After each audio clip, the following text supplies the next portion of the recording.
Yo guys, Sniper in here, back with another video, and today we got businesses that nobody really uses in GTA Online anymore. It's not really a top 5 video. I got some other top 5 videos lined up. Without further ado, let's just get straight into the video with the apartment/OG heists. I do recommend that everyone has an apartment, obviously. It does unlock the OG heists, and I think that everyone should do them. But really, after one time, no one really does them anymore. And especially after the new additions of the newer heists, like the Diamond Casino heist, the Doomsday heist, and the Cayo Perico heist, it just got all better. Take a screenshot here because this is on easy mode. You can obviously make a little bit more money, but just look at the general census here. It's not that great compared to other heists anymore. They got outnumbered and outshined. They're still pretty decent heists, but you need a few other players, and you typically end up doing it with randoms, and that just annoyed a lot of people. It really annoyed me because people would fail all the time. It would get annoying. So to get your first apartment, which I do recommend, you get a high-end apartment with a 10-car garage that comes with it, so you don't have to worry about that. Let's get past that garage. The most expensive one goes for about 1.1 million. Don't really recommend it. Doesn't really matter. Still, apartments still count. You don't really it doesn't really matter which one you get because they're all 10-car garages. The apartments are pretty cool. I remember buying my first one.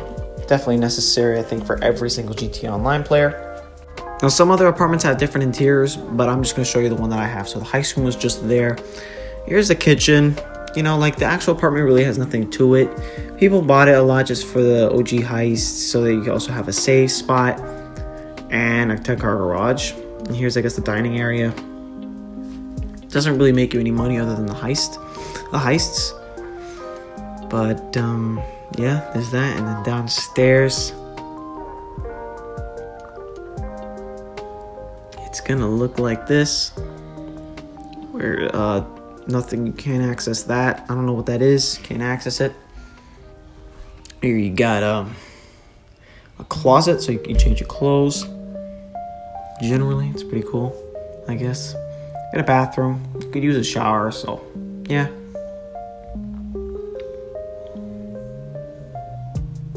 And then the closet again. And then here's the bedroom where you get the actual safe slot.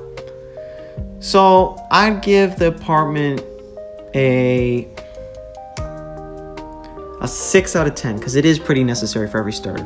Next up, we have the MC clubhouses and the document forgery. Now, before everyone says that everyone uses the clubhouses, not really. People use the businesses like the cocaine, meth, those businesses, except for document forgery, because I might as well just throw it out here. I don't even use document forgery, but I have one. MC clubhouses, no one really uses them anymore. With the criminal enterprises, they did add some features that made everyone want to, I guess, go back to it, but it's still kind of a dead business when you're really thinking about it. But yeah, look at this. I haven't even ever sold a document forgery, but I have full value, full stock, because I feel like buying supplies in there is so pointless because you're not even going to have any profit. So no one even buys document forgery. No one uses it. I don't really recommend you buy it. I just bought it because I just want to have it, which is kind of stupid. Excuse me. Look at some of these expensive. 1.2 million for a document forgery office is crazy. It's basically theft itself. But I got an MC Clubhouse in Los Santos. It was on sale, so why not? Here's where you put all the bikes. And then they did have that like auto shop type thing, but it's not all that much. It's not all that serious. And you got like, it's a pretty cool looking business, but like what else you gonna do in here? The only things you can really make money from here is that auto shop, that like motorcycle garage thing, and then this and the contracts, but no one does those anymore anyways too. You can order a drink or you can resupply the bar, which is also stupid. And then here's the motorcycle business, which I think is one of the better parts of the MC clubhouses. If I had to give both of these a rating together, I'd give it a 3.5 out of 10. Not the greatest, but there's worse. Next up are hangars. Now, hangars are essential. I think that aircraft is practically needed, and to store aircraft or to even buy it, you need a hangar. But the actual business perspective of it, no one really even uses it. Even when it was on double money not too long ago. No one still used it, or a money booster a few weeks ago or something like that. Not even a lot of people did it. And now with the Criminal Enterprise DLC that happened last summer, I believe triple money was permanently on it, which says a lot because nobody used it then. A lot of people still don't use it now. That's just saying something about the hangar. But there's the living quarters, I guess. It's okay. Come down here. And there's a computer. But then there's this room over here, which has nothing, but you can access it. Okay. And then I guess a lounge, a sit-down area. And then you have the computer. So, yeah. It's not too much. It's kind of like an MC business. You source, sell, and that stuff. Like this. Okay, now I'm going to have to give the hangar business a rating out of 10. The money is kind of ass, which is why it needed money boosters all the time. So from my perspective, I'm going to have to give it, you need it, but I don't think the business is that great. I'd say you give it a 4 out of 10. See, like the aircraft is essential, but the actual business itself is kind of suckish.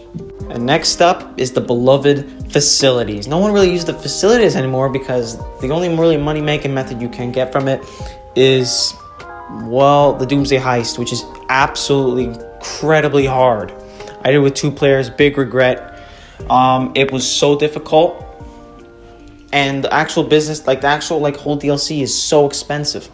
Like after all the upgrades, I ended up spending millions and millions of dollars on the facility alone. And then you want some of the vehicles, if you want the Avenger that comes out with it, just pouring money into this. And the DLC isn't even all that great. Doomsday Heist was different. At that time, you only had the OG Heist, those the original 5. And then you got the Doomsday Heist, which was pretty cool, I guess. It was a better payout, so I guess that was a plus. Here's this, I don't know what is the mobile strike team with this computer, like this defense room. It was okay. It's pretty useless, honestly. You know, I'm in an invite-only session, so I can't really target anybody. You can't obviously send teams after each other, but it's just an okay room. Alright, so when you're out of that room, I recommend you come here every single time to this front desk lady because you can get free snacks. Like I do here, it's pretty useful instead of spending money, even though it's $1, but free is better than $1 always. And another con to the facility is it's like a very big place. I'm gonna show you how I got confused for where I was trying to go twice. Here, I'm being an idiot right here. I knew that, but then I stumbled here again. I was like, oh. But I instantly knew as I come over here. And then here you are. With this big heist screen. It looks something like that. I already completed all 3. But this also gave us the orbital cannon. The most controversial one of the most controversial weapons in the whole game. Alright. So again, the orbital cannon, since I'm in an invite only, can only do so much, but for the whole facility I'll give it a 3 out of 10. For me, I'm not really the biggest fan of it. The Doomsday Heist is okay, but there's better ways to make money and more efficient. And the last business here is the Arena Wars workshops. You might have forgotten about this because nobody does it anymore because it paid like absolute garbage. You got like pennies for each match, and for the amount that you're investing into this business, for what you get back is worthless. If I had to give this out of 10, I'll give it a 1. It is kind of fun when you play, but that's if you play. So a 1 out of 10 is definitely fitting for the Arena Wars workshop. Absolutely terrible business. But on that note, guys, I will be ending the video here. I am a little sick, so that's why if my voice if I'm quiet or my voice, I'm sick. But anyways, like, subscribe, guys, and peace.